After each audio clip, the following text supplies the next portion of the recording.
ये जनाब है रिकी। और रिकी एक कारपेंटर भी है, फिशरमैन, इलेक्ट्रिशियन और एक सेल्समैन भी। उसे गवर्नमेंट के डिपार्टमेंट में जॉब मिल जाती है, लेकिन उसका घर ऑफिस से काफी दूर था और बीच रास्ते में एक लंबा हाईवे था जिसके लेफ्ट राइट कुछ नहीं था, ना कोई बिल्डिंग, ना कोई इंसान, ना कोई आबादी। बंजर सा एक शहर था, ना बंदा ना बंदे की जात। वो एक दिन रूटीन के मुताबिक काम पर जा ही रहा होता है कि उसकी नजर रास्ते में खड़े 3 लोगों पर पड़ती है। शायद उनकी गाड़ी खराब हो गई थी, तो रिकी उनकी मदद करने के लिए गाड़ी रोकता है। वो बहुत अच्छे से मिलते हैं और कहते हैं कि हमारी गाड़ी का फ्यूल खत्म हो गया है, क्या आप हमें नजदीकी फ्यूल पंप तक छोड़ देंगे। रिकी हामी भर देता है और वो तीनों गाड़ी में बैठ जाते हैं। और उसके बाद क्या हुआ रिकी को कुछ याद नहीं। उसे लगता है उसकी ड्रिंक में किसी ने कुछ मिला दिया था, बट वो श्योर नहीं था क्योंकि सही से कुछ याद ही नहीं था उसे। रिकी बताता है कि उसे जब होश आया तो वो एक सूखे दरख्त के सहारे टेक लगाए बैठा था और वो तीनों सामने एक बड़े से पत्थर पे बैठे हुए उसे देख रहे थे और एक के हाथ में गन भी थी जिसने रिकी को एम किया हुआ था। वो डर जाता है, इधर उधर देखने लगता है। उसे समझ नहीं आ रहा होता कि यहाँ चल क्या रहा है। इतने में एक लड़का करीब आता है और रिकी को पानी देता है। वो पहले ही प्यासा था तो वो फौरन पानी लेकर पी लेता है। रिकी को लगता है उस पानी में भी वही ड्रग था जो उसे गाड़ी में दिया गया था, क्योंकि उसके बाद वो फिर से बेहोश हो गया था। और फिर जब उसे दोबारा होश आया तो वो हिल भी नहीं पा रहा था, उसके चेहरे पे प्लास्टिक था और उसे जिंदा ही जमीन में दबा दिया गया था। यहाँ तक आपको ऐसा लग रहा होगा कि रिकी की कहानी का एंड हो गया, लेकिन असल कहानी का आगाज यहीं से होता है। वो महसूस करता है कि उसके ऊपर कोई है और वो मिट्टी हटा रहा है।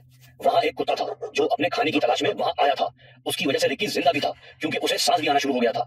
उसे जैसे ही रोशनी नजर आई वो जोर से चिल्लाया, जिसकी वजह से वो कुत्ता वहां से भाग गया। बहुत मुश्किल से रिकी अपने हाथ बाहर निकालता है और फिर खुद भी बाहर आ जाता है। उसके ऊपर ज्यादा मिट्टी भी नहीं थी क्योंकि उन तीनों ने सोचा कि प्लास्टिक की वजह से इसे सांस नहीं आएगा और इसकी जिंदगी का चिराग बुझ जाएगा, किसी को खबर तक नहीं होगी। मगर ऐसा नहीं हुआ।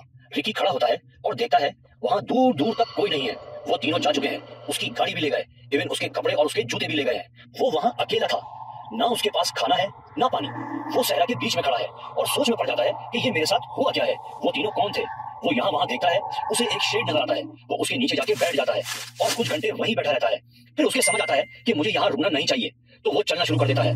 कुछ दिनों तक चलने के बाद वो एक जगह पहुंचता है जहां उसे पानी का कुआं मिलता है। वो वहां रुक जाता है और पानी पीता है और सोचता है यहाँ पानी है, मुझे यहीं रुककर इंतजार करना चाहिए क्योंकि आगे क्या पता पानी मिले या ना मिले। वो भूख से बेहाल हो रहा होता है कि अचानक उसे एक लिजर्ड नजर आती है। वो उसे पकड़ता है और खाना शुरू कर देता है और फिर कुछ दिन इसी तरह से गुजारा करता है। उसे जो भी मिलता है वो खा लेता है, लेकिन कुछ ही दिनों में वो बीमार हो जाता है। उसे लगता है वो कुछ दिन मजीद यहाँ रुका तो वो यहीं मर जाएगा। रिकी एक बार फिर से सहरा में आगे बढ़ना शुरू कर देता है। कुछ दिन चलने के बाद उसे एक झोपड़ी नजर आती है। वो उसमें जाकर बैठ जाता है, कुछ दिन वहीं गुजारता है। फिर उसे लगने लगता है कि मेरा वक्त आ गया है, मैं यहीं मर जाऊंगा। तो वो एक लकड़ी से क्रॉस बनाकर झोपड़ी के बाहर रख देता है कि मैं मर भी गया तो शायद मेरी लाश किसी को मिल जाए। अगली सुबह जब रिकी कमरे से बाहर आता है तो देखता है दूर उसे आता कोई दिख रहा है। वो 2 आदमी थे जो करीब आते हैं तो रिकी बेहोश हो जाता है। 4 दिन बाद उसे हॉस्पिटल में होश आता है और वो खुदा का शुक्र अदा करता है, जान बची तो लाखों पाए।